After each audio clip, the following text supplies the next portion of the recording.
Good afternoon, ladies and gentlemen.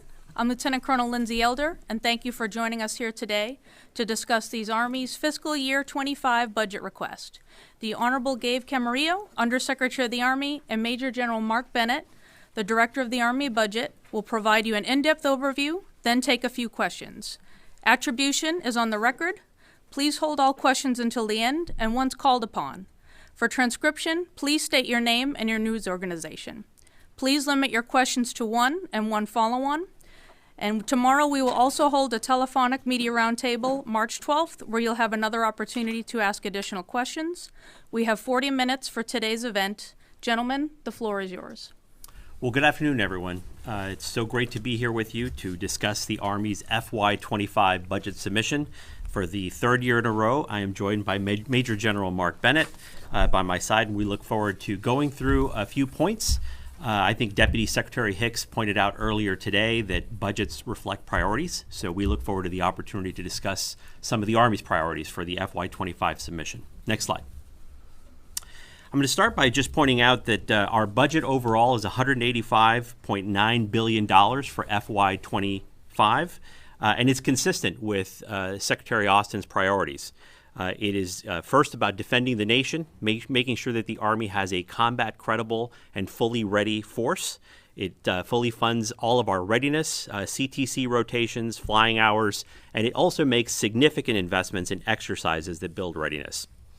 His second priority, of course, is taking care of people, and it funds $70.7 billion in military personnel funding to account for increases in basic pay, housing and subsistence, investments in positive command climate, which we'll discuss later, childcare, and a significant investment in housing, which I look forward to discussing today.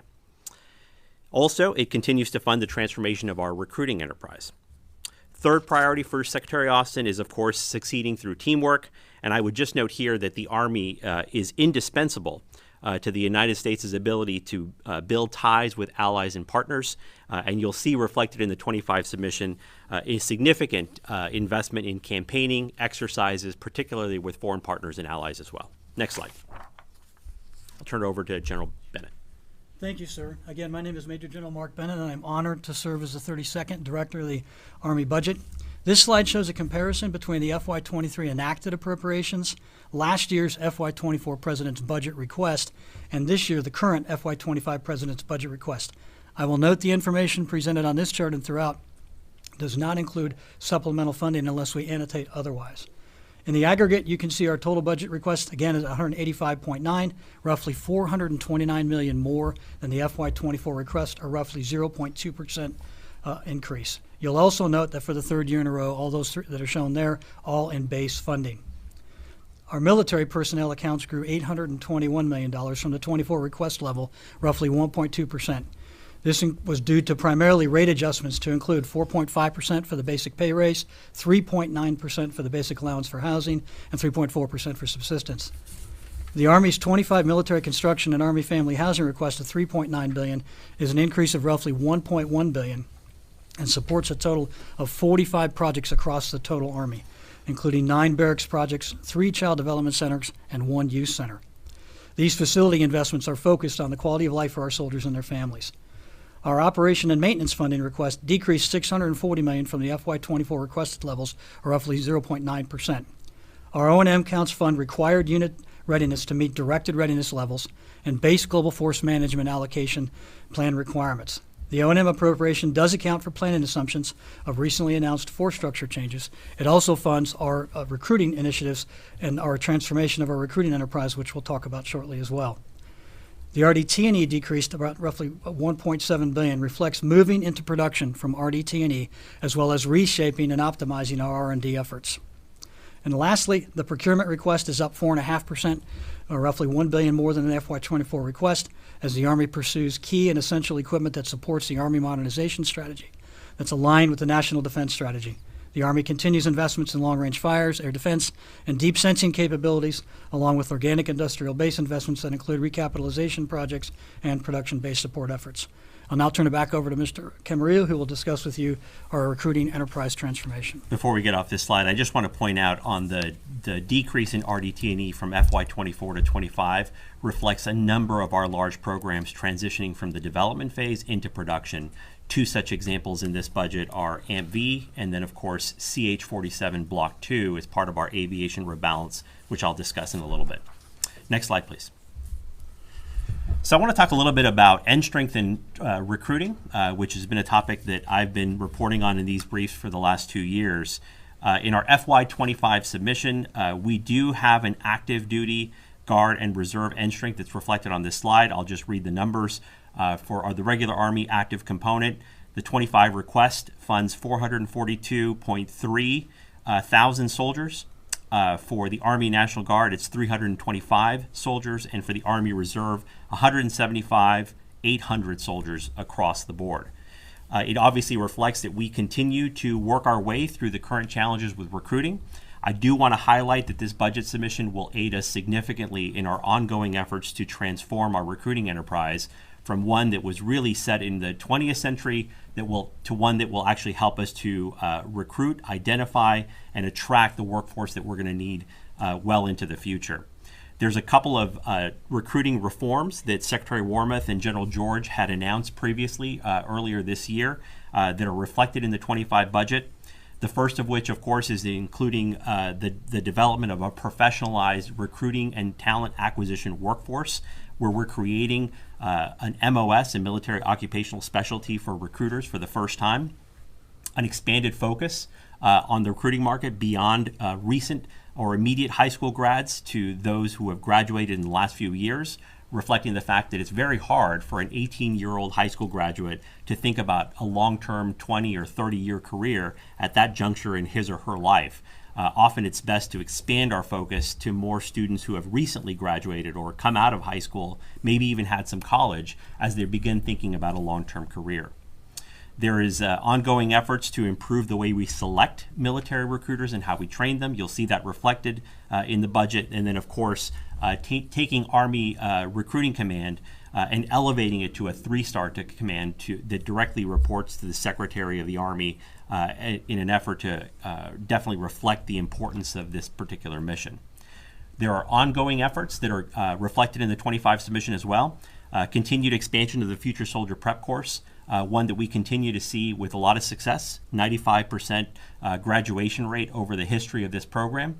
And again, this is helping us work with high school graduates to meet the academic skills and the physical skills that are required to meet our current recruiting standards. And we're having a lot of success with this particular program. There is also a significant boost in recruiting, marketing, and advertising in the 25 budget submission, $1.1 billion across all 3 components, active, Guard, and Reserve. And then, of course, continued investment to the tune of $675 million for all of our recruiting incentives in this particular budget submission. And that's, again, across all 3 components for things like critical skills bonuses, quick ship bonuses, and other incentives to ensure that we can enlist the force that we need. Next slide. I do want to shift and talk a little bit about what it takes to ensure that we remain an employer of choice and that we can retain the talented workforce that we need. And Secretary Wormuth and Army leaders have, for the last 2 years, really emphasized the need to have sustained investment in housing, quality housing for our soldiers, both for families and for individual soldiers in barracks. And so I think what you'll see here, in this particular budget submission, despite the challenges that we face with the FRA caps, we were able to make a significant investment in soldier housing to the tune that you'll see reflected in the 25 submission. If you look at what we've invested in this budget, and that's not just in military construction, but that's in sustainment, restoration, and modernization. Overall, over the FIDA, the 5 years, it is $2.1 billion on average that we are investing across all 3 components, active, Guard, and Reserve, to make sure that we're addressing barracks of all types, permanent party, institutional training, and collective training.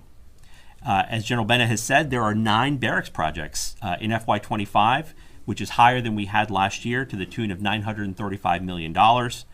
Those are 7 active and 2 Army Reserve. And then we have funded Army sustainment funding to 100% of the requirement, which is the first time I think we've done that in recent history. And that was with an investment of $680 million. And again, the value of investing in sustainment dollars is that it avoids more of our current barracks inventory to degrading in quality over time. We think we can avoid more MILCON in the future by investing in the higher sustainment dollars today. And overall, I'll just say that this is part of our ongoing effort to help address the Army barracks deficit and to ensure that soldiers have quality housing anywhere that they live. And as part of that, I will just say that one of the investments I want to point out in this budget is the investment in personnel to serve as barracks managers. It's something we saw in the recent NDAA.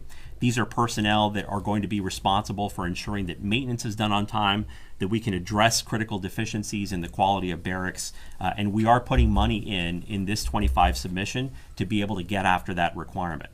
And I'll also say that in the NDAA, we're very grateful to Congress for passing new authorities that will allow us to use R&M funding, restoration and modernization dollars, to be able to fully replace failing barracks. And we fully intend in the out years to utilize those authorities to maximum effect to address the need for soldier housing. Mark, I'll turn to you. Thanks, sir. I'll just highlight the 7 projects on the 2 that are in the reserves. On the active component side, barracks projects at Fort Johnson, Fort Leonard Wood, Joint Base Myers-Henderson Hall, 1 at Joint Base Lewis-McChord, and 3 at Barton's Barracks in Germany. The 2 reserve component projects, there's 1 at Parks Reserve Forces Training Center out in California, and then Fort Buchanan, Puerto Rico. To just list those 9 projects. And again, it's a 325% increase from our FY24 barracks request of 5 barracks projects, up to 9 this year. Thanks, sir. All right, next slide, please. So I want to next pivot to the Army's role in the Indo-Pacific region. As the National Defense Strategy states, the PRC is our pacing challenge. It is the focus of our national defense strategy, and the Army is laser focused on developing both capabilities and also capacity to be a critical part of the joint force in that region. As I've said before, the Army has 3 major roles to play in the Pacific. The first is in helping to establish integrated deterrence as part of the joint force. So we fund in this budget $461.4 million in FY25 for Pacific Pathways, which is an increase from the prior year and also reflects our steady commitment to building relationships with partners and allies in the region. It also includes rotational deployments to the Pacific, utilization of our 5th Security Force Assistance Brigade, and increased use of the JPMRC, which is the first rotational training center that is located in the Pacific. The second role we play, of course, is development of air and missile defense capabilities and providing long-range fires to the joint fight. We support, for example, the Air Force in its Agile Combat Employment model, and we're, of course, critically involved in defending the homeland in Guam. So investment in continued capabilities that will be relevant in that AOR to include $172 million for continued development of Patriot, as well as more funding, which General Bennett will go over for procurement of PAC-3 MSE. IFPC, our continued development of that air and missile defense system, with $167.9 million in RDT in FY25 and $657.6 million in procurement. On the long-range fire side, I will note that we remain committed to the joint program with the Navy for long-range hypersonic weapon, with investment of $1.2 billion in the FY25 submission for continued development and testing, as well as $416 million for the mid-range capability and $233 million of which is for procurement for both SM-6 and Tomahawk missiles that enable the joint force to engage maritime targets from land. And our third responsibility, of course, is helping to lead the charge on contested logistics, where you'll see in the 25 submission $86.6 million investment in Army watercraft for both the maneuver support, vessel light, and heavy, as well as other enablers, as we continue to work through our contested logistics CFT through Army Futures Command to develop options to address and close critical gaps. General Bennett? Yes, sir. In addition to the Patriot investment he mentioned, Patriot missiles, another $963 million for 230 missiles. And I'd also like to highlight of the 11 exercises that comprise the Pathways exercise this year for a total of $377 million. That's a 200% increase from this year's level of effort for just the 9 Pathways exercises. So obviously a lot more soldiers and a lot more participation in those campaigning efforts that's going to go on in the Pacific in fiscal year 25. Sir? Next slide, please. Of course, the Army is a global force, and so in addition to the Pacific, I did want to point out a couple of areas that we continue to place a significant amount of emphasis. First, we continue to focus on addressing the threat in Europe presented by Russia after its invasion of Ukraine. We do have in this particular base budget of FY25 about $625.6 million for continued deployments and support to reassure our NATO partners and allies. $2.1 billion in the European Deterrent Initiative, and a whole host of other investments in capabilities as well as campaigning activities and exercises that are part of that European theater. I also want to point out that we remain active in CENTCOM, and here I want to point out the critical investments in counter-UAS capabilities, where in this particular budget, we have enough funding for a grand total of 690 interceptors from Coyote interceptors to include also procurement of MLIDS and FSLIDS programs of record to address the counter-UAS threat. And I would also point out investment in directed energy to address the small UAS threat. $31.6 million in RDT&E for high-energy lasers through our IFPC HEL program, and a little bit of $4 million of RDT&E to continue maturing prototypes recently received on the IFPC high-powered microwave, which of course is a capability that's designed to defeat swarm threats. General Bennett. Yes, sir. I'll add that the ground readiness line that you see there on the bottom of that UAS capabilities list is to procure and field 7 family of counter-UAS systems, or our focus systems. Additionally, the $395 million provides 103 of those 230 missiles that I mentioned earlier, so that's inclusive of that grand total, but that is specifically resourced through the EDI initiative. All right, next slide, please.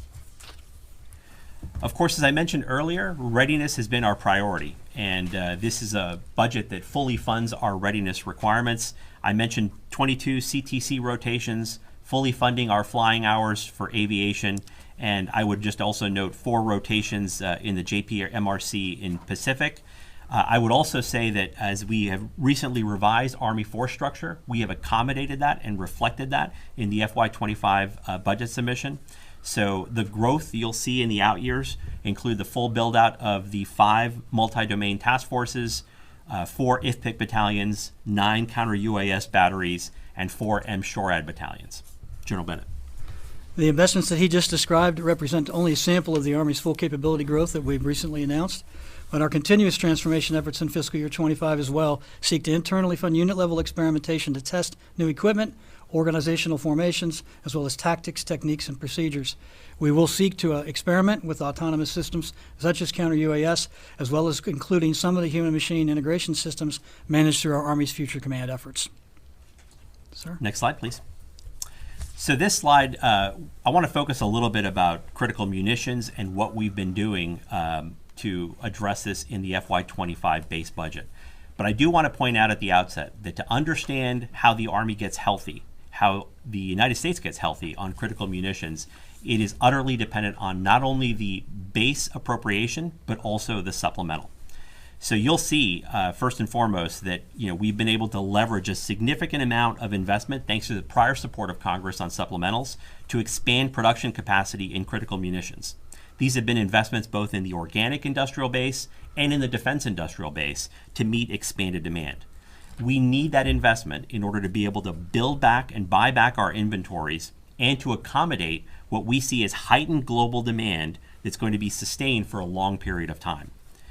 This base budget enables us to buy production quantities of things that are required, to include PAC-3 MSC, GMLRS on a multi-year appropriation, both of those systems, continue to buy Javelins and the next generation version of the Stingers that we heard so much about 2 years ago in this base budget.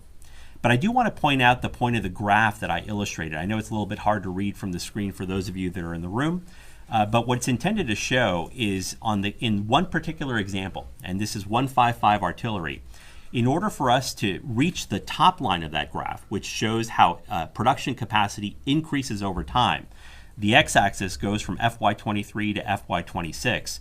You'll see our ability to produce the number of rounds per month of 155 artillery goes up over time. But the ability to buy the quantities that are needed in order to effectuate that production capacity is from a combination of different sources. First of which, you'll see in the blue bar, it is our base appropriations, which are funded quantities for 155 in the FY24 appropriate or budget submission, as well as FY25. And you'll also see in the pink shaded area, those quantities that are funded in the supplemental. And the reason that this slide is so important is that we can't get to where we want to go without both.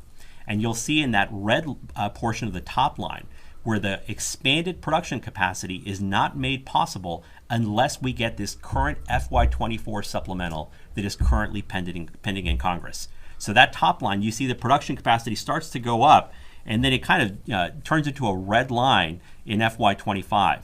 That is because we need to have critical investments in the supplemental. I think there's a total of $1.5 billion in the pending sup that are absolutely needed for us to make our goal to achieve that top line in terms of capacity. That top line is where we get to 100,000 rounds per month of 155 artillery. And as I've said in the past, we can't get there without the supplemental and the combination of investment that comes in our base budget. At the top right of the chart, you'll see some of the supplemental investments. The top part is actually the request that's sitting over that Honorable Camarillo just mentioned, and the $2.6 billion that you see listed there is funding that we've already received, and some of the locations of where those efforts went to that are currently underway, and some of the systems that we have. I'd also like to highlight a little on the organic industrial base investments that we've got in our base budget request, totaling over $1.9 billion. I'll just talk two real quickly. One is in our ammunition account.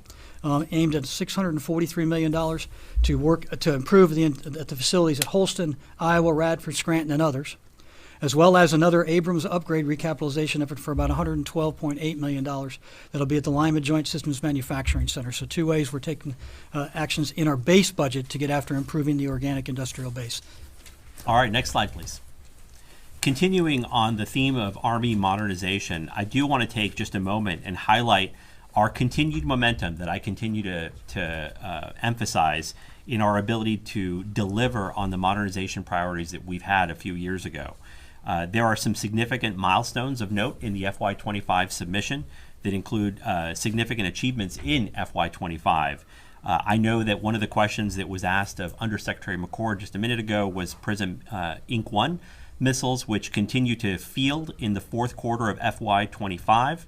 And of course, that's our next generation ATACMS replacement, which will be continually upgraded as we continue investment beyond that to PrSM Inc. 2 and ultimately PrSM Inc. 4, which gives us the 900 kilometers of range. We also see that the mid-range capability has first unit equipped in fourth quarter of FY25, and that's as we deliver the procurement quantities of missiles that we need to be able to fully field that system. And then Integrated Air and Missile Defense, which is our IBCS command and control system, begins fielding in the fourth quarter of FY25 following testing. And these are efforts that have been underway in recent years and are going to be fully functioning capabilities that soldiers will have in this particular budget submission. General Bennett. Some other investments you see on the right-hand side, in terms of the HMS radios, that represents 12,604 radios, as well as 33,800 radio, the LCTR radios that replace our SINGAR system. On the ground vehicles, the $505 million there you see listed is for RT&E for our XM30 effort. Additionally, we plan to buy 33 M10 Bookers, as well as 30 SEP V3 Abrams tanks. Additionally, we do look forward to the multi-year procurement programs in GMLRS and PAC-3 that you see listed there on the right to get after 6,408 missiles you previously saw, as well as the 230 missiles for PAC-3. Sir? Next slide, please. Of course, there are some shifts in our modernization portfolio, and I did want to take just a minute to discuss the rebalancing of aviation and how it's reflected in the 25 submission. As many of you have already heard, the context for this is twofold. First, we recognize that there are changes in the battlefield, the development and availability of lower cost sensors on UAVs and other platforms like Launched Effects, and its ability to give the Army more options to achieve its reconnaissance mission. And secondly, industrial-based concerns. We faced last year, looking forward, the very real possibility of a decline and an end in production of two important lines. One is the UH-60 Black Hawk platform, and the second, of course, is CH-47, which had not yet entered into production on Block 2. So we made some changes, and the shift is approximately $4.5 billion over the FYDP within the aviation portfolio. And what we did in terms of critical decisions is, of course, starting in FY25, there will not be any further FARA development. It will not enter into a program of record. We certainly look forward to continuing the FY24 activities to provide an orderly closeout of that effort. We have delayed the ITEP Improved Turbine Engine program to help it achieve integration with the Apache and the Black Hawk platforms. We're divesting the Shadow and Raven UAS systems in favor of developing new, and we are ending the development of the UH-60 Victor model, which was a digital cockpit upgrade that was done within the Army. So the funds are overwhelmingly reinvested in Army aviation. First, we are funding a new multi-year for UH-60 Mike model production that starts in FY27 when the current contract for Black Hawk production ends, so there will be no gap. There is $25 million in FY25 for upgrades in RDT&E for the Black Hawk platform itself to help address emerging needs, and as we're going to continue to operate and man that platform for many, many years to come. We will go into production on CH-47 Block 2 at approximately 6 aircraft per year with a path to full rate production. We are accelerating the FT-UAS program for future tactical UAS systems. We're investing $128 million in RDT&E and $149 million in procurement. Some of that is to design and deliver prototypes, but it ranges a whole family of systems to include air-launched effects, as well as larger UAV systems, and of course even the tactical, more COTS-based UAS systems that we want to provide to units for soldiers to experiment with and buy at the rate that technology changes.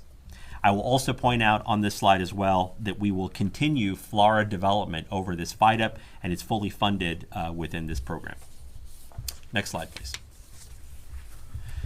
I want to talk a little bit about what I call accelerating innovation adoption within the Army. There are a number of investments that I continue to keep track of that are significant for us for a variety of reasons. For example, $755 million in this budget submission to accelerate Zero Trust, which not only improves our ability to have security, but also enables audit readiness. Cloud migration and secure cloud services to the tune of $244 million.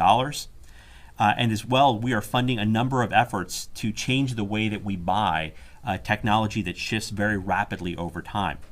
I would note that Secretary Wormuth this last weekend announced the release of a new software development policy comprehensively within the Army.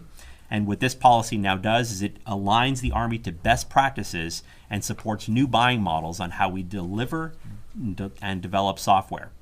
For example, it changes our requirements process to focus on iterative development with the user and working very closely in tightly aligned teams. It does common sense things that you do in the private sector. For example, there are things called authorities to operate. Your ability to use software on one network is often hampered by where it's employed. We're going to do more reciprocity on that, as well as recognizing testing that's done on the private sector side. And we're creating a new contracting center of excellence at Aberdeen in Maryland to leverage expertise, experiment with new buying models, and different alternate contracting approaches. And I'll lastly point out on this slide, we're never losing sight of the needs of small business. They are the catalyst of a lot of innovation that the department relies on. We have talked before about specific pilot programs to try to get small businesses who have received SBIR-funded grants or other OTAs to have more partnership with established integrators.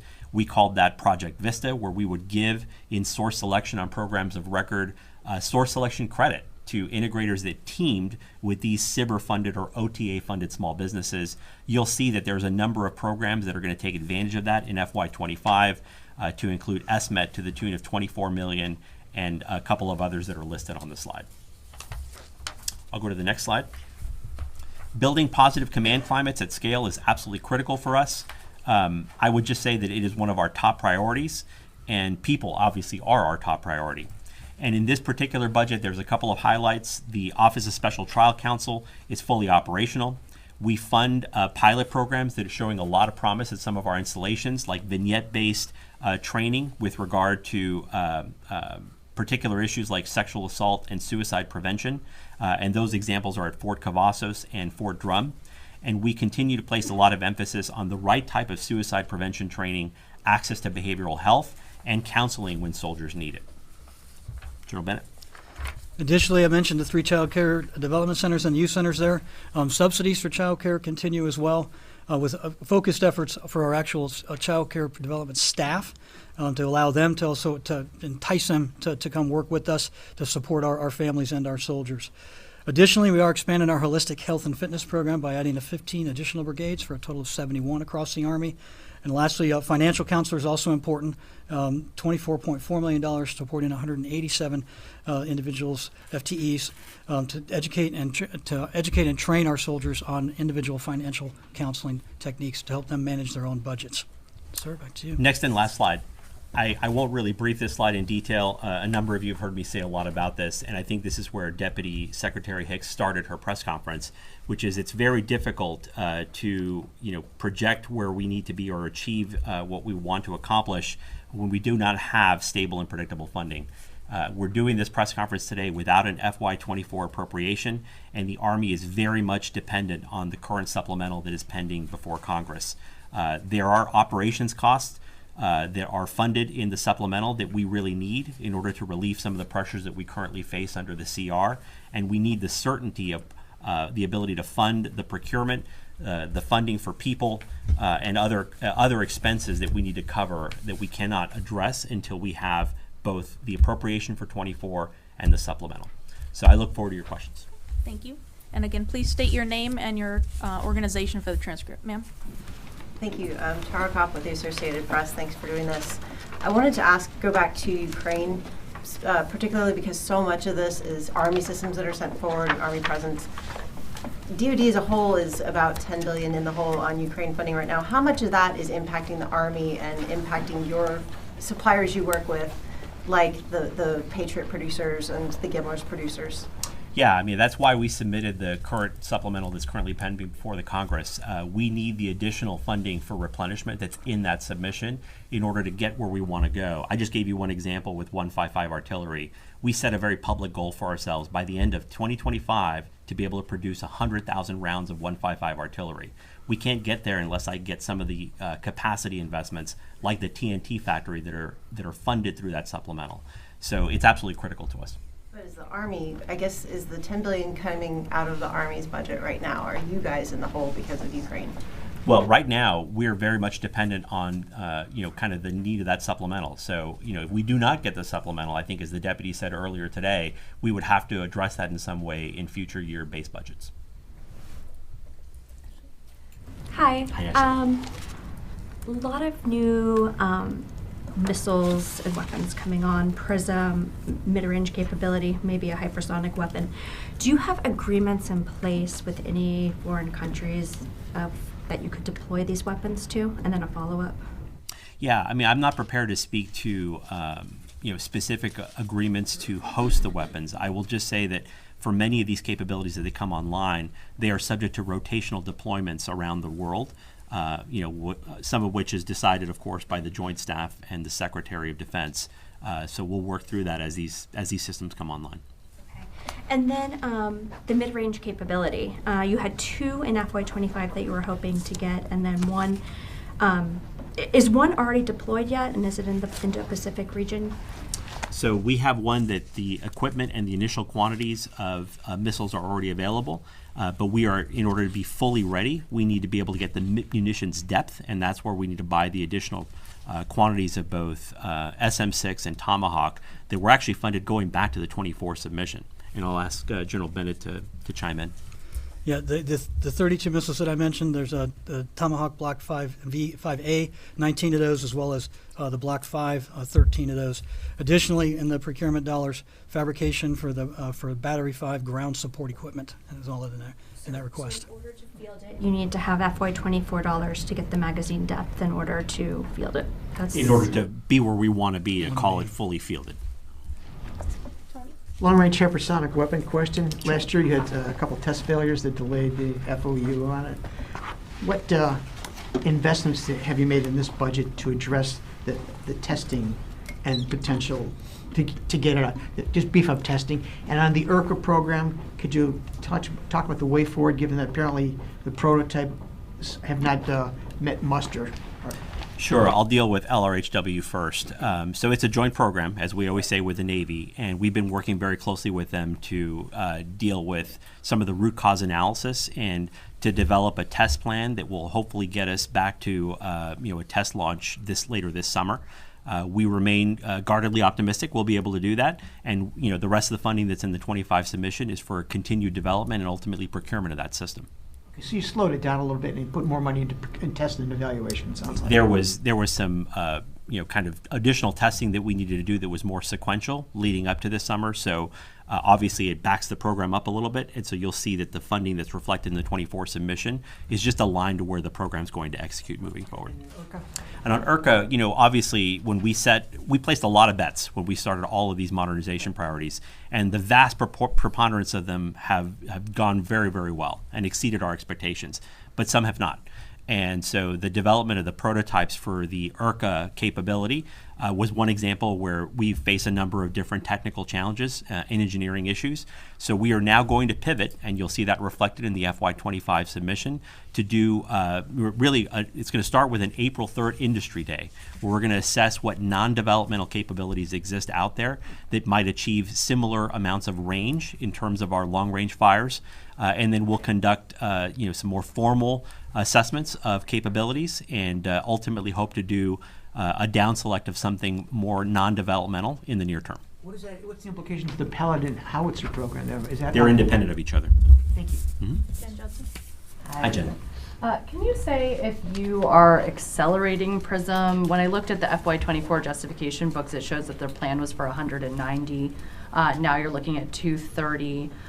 So what precipitated that, what seems to be a ramp up, and how does that affect the procurement numbers across the FedEp? Is this due to any replenishment for Ukraine or other factors?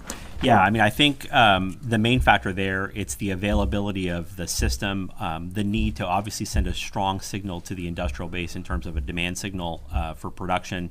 And I think we do want to accelerate ongoing development of the PRISM capability. Again, I'm focused on Inc. 4, which is where I get to 900-kilometer range. General Bennett, do you want to add any more on the quantities? Yes, sir. So the 230 at a cost of $493 million. Additionally, we've got $184 million allocated for RDT&E efforts for engineering and manufacturing development and the Inc. 2 seeker.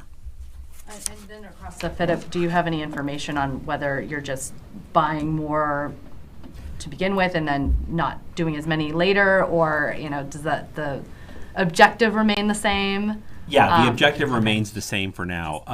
But we are accelerating our buy. I think what we're also doing, you'll see a healthy level of investment across the portfolio in this space, and it was designed to address what we see as an urgent need. Okay, and then on IRCA, with the cancellation of the prototypes, what does that mean for plans for there was supposed to be a long range fires, like gun tube facility at Watervliet that I think FY25 had some potential for the funding to pay for that building, for that facility. So just curious if there's any other plans for that facility, or if that would be scrapped because the IRCA prototype is no more? No, so Watervliet is a national treasure. For those of you who aren't familiar with it, it is the one source of manufacturing gun tubes that exists in the continental United States. And so one of the things that we were able to develop as part of the IRCA prototyping effort was capability to develop these long gun tubes at Watervliet. Regardless of what we end up buying as a non-developmental or kind of off-the-shelf solution, there will always be a need to refurbish, sustain, and help manufacture some of these gun tubes at Watervliet. Okay. Dan? Dan Cheer from Inside Defense. I wanted to go back to the 155 production chart you showed. You've talked about how much you need the supplemental to get to the goal of 100,000 a month by FY25, but you're also dependent on the base budget. We currently don't have an appropriation for FY24, and we've had CRs for many years. You could be in the situation where you have a CR in FY25. So how does that affect the timeline of that production? How does that sort of shift things? And can you just sort of talk about your thinking about the schedule-wise? Yeah, I mean, I think you made the point perfectly. This is why we're all saying over here that it significantly hampers our national security when we do not have a timely appropriation. We count on the availability of critical munitions to arrive. We contract for it, but we cannot get those production quantities unless we have the funding where we need it. So the fact that we are still waiting on 24 appropriations, and if we were to be in the same situation a year from now, it would affect critical delays in our ability to receive those munitions like 155 on time. Do you have an approximation for, like, are we talking months that it would be delayed as far as that 100,000 goal if we're in the same situation, or just maybe an approximation? Yeah, it's really not a very simple formula because as I've shown you on the slide, it depends on a combination of factors. So if I get the ability in the base budget to fund production quantities, but I don't get the ability to fully fund the capacity increases through the supplemental, then I may have money for production that I can't actually utilize because the production capacity hasn't increased on time. So that's why I keep saying there are two parallel efforts that need to go in tandem with each other, and ideally for us would have already been enacted. And sir, for our last question. Okay. Ryan, with Aviation Week. As part of the aviation rebalance, you've talked about delaying ITEP. Can you quantify that? What is the new schedule you're looking at for Black Hawk and Apache? What does the funding picture look like for that? I'll let General Bennett give you the numbers and the dates, but I will just say that as we're committed to the ITEP program. It's just a question of it, being able to be integrated in a timely way with the Apache and the Black Hawk platforms. And so I think we can show you where the funding shifts and the schedule shifts are. Yeah, funding in FY25, roughly $67 million in RDT&E. And we are focused So what we really did is we delayed the procurement by a couple of years in the FIDUP, and we can get you back the actual numbers. Mm-hmm. But we kept the RDT&E line going because there's still continued testing that needs to be done on those engines. All right, ladies and gentlemen, thank you. That's all the time that we have for today. But as a reminder, we do have another media roundtable tomorrow morning. That information and invite should already be in your inbox, and we'll send out the dial-in information this evening. So thank you for your time. All right, thanks everyone.